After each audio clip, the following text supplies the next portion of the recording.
Ito yung area ko dito, oh. Napalibutan kami ng bundok, ah. Ayan, oh, mga bundok. Ayan, oh. Puro bundok. Kabihasnan. Yan ang aming company, oh. Yun ang accommodation namin, oh. Yang building na yan, oh. Tapos yan, bundok na naman. Puro bundok. Tapos meron kaming katabing cemetery. Ayan, oh, cemetery yan. Ayan, oh.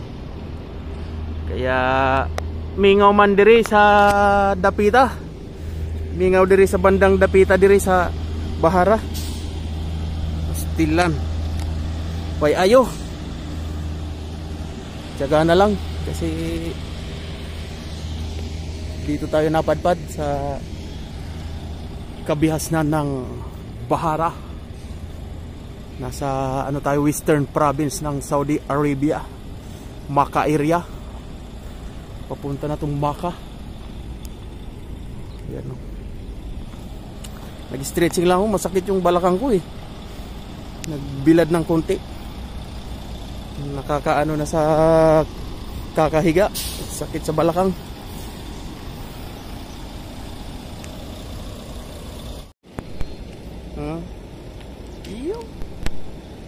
Ayun mga Uragon, mayroon akong bagong friend dito na tagpuan, no. Chuchu. Chuchu. Yun, oh. Ang bait. Takot ako sa una, ah. Kala ko susunggaban mo ko, ah.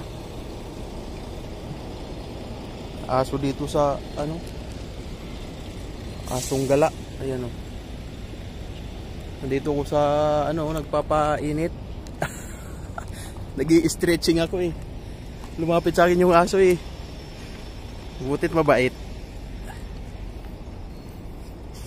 Walang magandang place dito sa area na to. Kaya trabaho at kwarto. Mamaya panggabi na naman ako.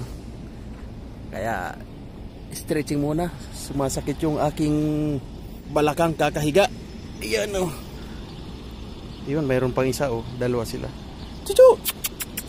Chuchu! Dalawang aso.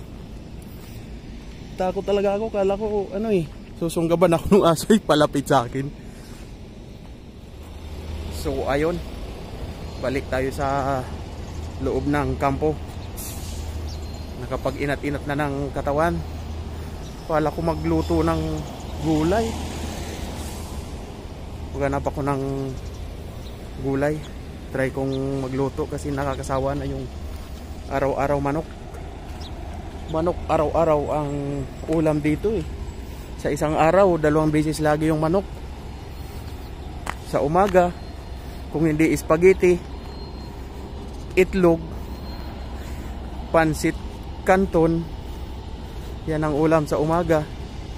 Pabalik-balik. Tapos sa tanghali, manok. Sa hapunan, manok. Yeah. Makati na yung aking balat. Kain ng manok. Nangangati na ako, allergy na sa manok. Tingnan ko sa bakala kung mayroong gulay. So yan ang accommodation namin, no. Sa accommodation mayroon dyan bakala o tindahan. Mahal nga lang yung mga pagkain, mga tinda nila. Kasi walang ibang tindahan, eh. Yun lang ang tindahan ditong nabibilhan namin sa loob ng accommodation. Kaya sinamantala ang presyo. Right? Tingnan ko kung mayroong gulay doon. Kung magugustuhan, makapagluto ng gulay. Ramadan pa ngayon, kaya bawal tayong magkain-kain sa labas. Sa gabi lang pwede kumain. Ito yung court ng aming accommodation, no. Dati mayroon ditong paliga. Tapos na yung liga nila. Yan, no. Meron akong video nung naglaro dito, nanood ako isang beses. Hindi ko pa na-upload. Nag-video lang ako kasi wala na ma-upload sa YouTube ah. Busy sa trabaho. Wala nang time makapag-video. Malapit na ako sa... Ay, sarado yung tindahan. Supermarket. Sarado. Yan o.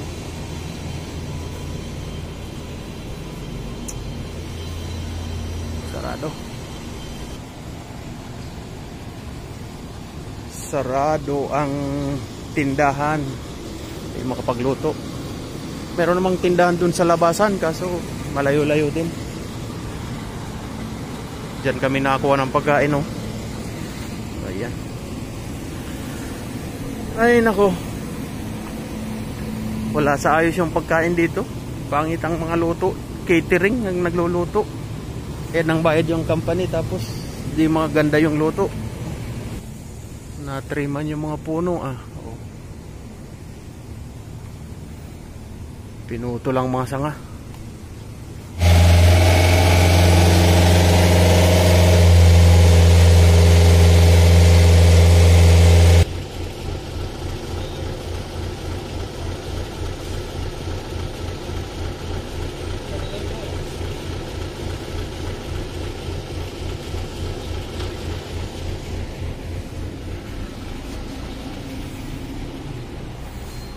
Balik sa kwarto. Ngangati na naman ako ah. Napawisan. So, ayun. Balik higaan. Tapos ng stretching. Walang maluto. Yan. Ganto lang ang buhay dito. Mamaya, pasok na panggabi. Buhay abroad. Buhay OFW ka.